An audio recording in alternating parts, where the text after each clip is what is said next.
Yo, mambo vipi? Jason kama kawaida. Kajua kamewaka. Sahii nina rekodi hii video ni saa 10:15, inaelekea saa 10:15 jioni. Na temperature ziko 37. So sahii tumeingia ule msimu wa joto sama. Naona tumeingia msimu wa joto.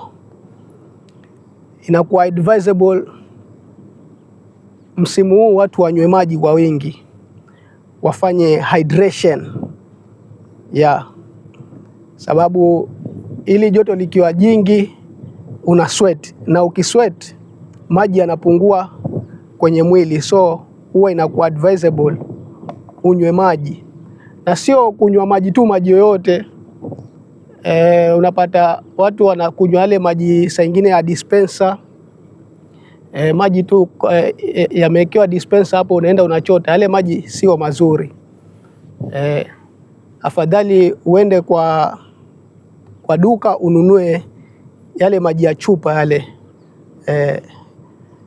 Tunasema ni mineral water. Nunua yale maji ya chupa. Lakini ile maji ya dispenser huwa sio nzuri. So kabla tuingie katika mada ya leo, nataka niwashukuru kwa support yenu. I see your support. I see you are subscribing. Na pia mna watch video. So continue with that support. Endeleeni kunisupport. Sahii tuko almost 1k subscribers. Tuko hapo 998. So anza na kusubscribe na kulike hii video, alafu tuendelee. Naona chukua tu dakika seconds kama 5, bofya hiyo subscribe button, alafu like hii video, ndio hiyo inaweza ikaenda kwa watu wengi. Very nice. So leo nataka niongelele kuhusu kazi ambazo ziko na changamoto. Hizi ni kazi ambazo zinatakikana uwe na uvumilivu, sababu ziko na changamoto nyingi ambazo lazima uwe na roho ya uvumilivu, na pia uwe mtu mwenye bidii. Naona kazi zenyewe ni 5. Kwa hivyo ukiwa tuseme una apply kazi yoyote ya kuja huku Gulf na ina fall under hizi kazi 5, itabidi ujiite mkutano mwanzo. Mimi sitengezi video ili kuvunja mtu moyo, lakini nataka ukisha chukua ile visa ama ukishakubali ile visa, uwe uko informed, ujue kitu ambacho utakuja pambana nacho huku. Naona kazi ya kwanza ni loader. Sasa loader ni yule mtu wa kubeba mizigo. Sasa unaweza chukuliwa, ama ukija huku as a loader unaweza chukuliwa ukapelekwa airport, ukawa unapakia mizigo ile cargo, kama ni mabagi ya wasafiri.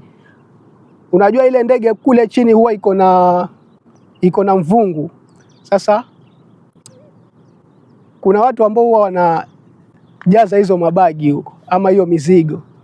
Kwa hivyo ukija as a loader niwe umeamua.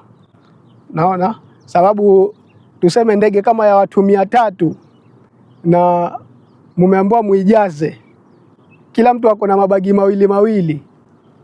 Naona kwa hivyo hapo takriban mutajaza mabagi kama 600 hivi. So ile beba ikifika jioni mwili unakuuma. Unaona, na pia huku wakati kama ni wa kiangazi utafanya kazi hivyo, utaingia kwa huo mvungu wa ndege huko na hilo joto. Unaona, so hiyo ni kazi ya kwanza. Ukija as a loader niwe umeamua. Kazi ya pili ni landscaping. Sasa landscaping huku ni kama gardener as a gardener, yani kupalilia mimea, kupalilia maua. Kwa hivyo unaweza ekwa barabarani kabisa. Unapata huku Qatar hizi barabara zao saa nyingine huwa ziko na flyover. Sasa pale kwa flyover huwa wana decorate, wanaweka kama ni maua, wanapanda maua, unaona. So ukija as a landscaper ama visa yako kama imeandikwa landscaping, unaweza kuja kuwa gardener huku, kupalilia mimea.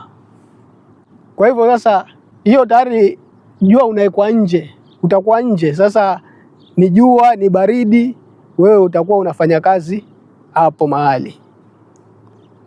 Kazi ya tatu yenye changamoto ni construction. Mjengo. Tayari kila mtu nadhani anajua kuhusiana na mjengo, challenges zake. Unatumia nguvu nyingi. Umeambiwa kama ni mchimbe mtaro. Sana sana huku wanatumia zile excavator zile, lakini inafikia mahali saa nyingine inabidi mtumie mkono. Construction, mjengo. Kazi nyingine ambayo iko na changamoto ni delivery. Delivery sasa kuna ile unapewa pikipiki, unafanya delivery. Kama ni food, ni mtu ameorder kitu online, unampelekea paka pale mahali ambapo yuko. Naona hiyo ni delivery. Kwa hivyo visa yako kama umeapply delivery, haya unaweza kuja ukapewa pikipiki, ama kama uko na leseni, ukija huku lazima pia urudi darasani upate leseni ya Qatar, ndio wewe unaweza endesha gari. Halikadhalika pia pikipiki.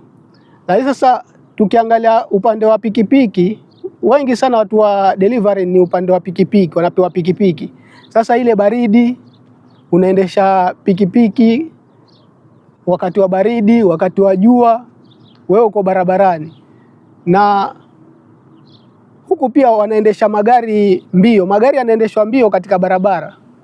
So hapo niwe very careful barabarani. Usipokuwa careful unaweza ukagongwa. Ukigongwa, haya unaweza umia mahali fulani, kama ni umevunjika mguu, umevunjika mkono. So hiyo kazi iko na changamoto. Na kazi ya mwisho ambayo iko na changamoto ni housekeeping. Housekeeping sasa hii ni mnapelekwa kama ni kwa hospitali, ni kwa shule, mnafanya usafi, kama ni kwa hoteli, mnawatandikia vitanda wale watu ambao tuseme ni watalii wanakuja kwa hiyo hoteli, mnawatandikia vitanda, mnasafisha. So hiyo pia iko na changamoto zake. Sababu labda mnaweza ambiwa mnatekana mtoe hizo bed sheet zote, blanketi zote, muzishukishe chini huko kwa laundry. So hiyo iko na changamoto zake. Ikifika jioni mwili unakuuma paka yani haujisikia ni kufanya kitu kingine chochote. So hizo ni kazi tano.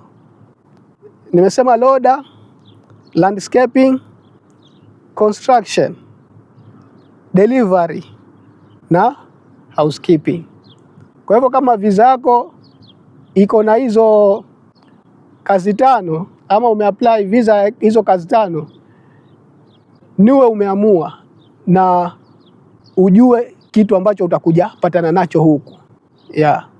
Hizo kazi huwa sio rahisi mpaka mtu ameamua.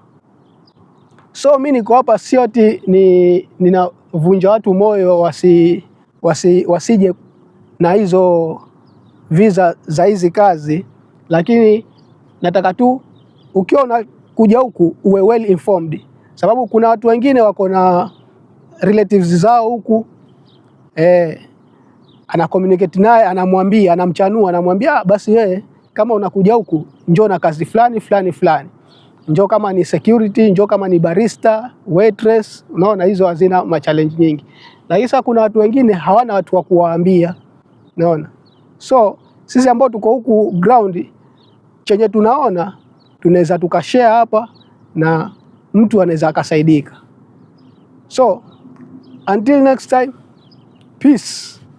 Don't forget to subscribe and like this video.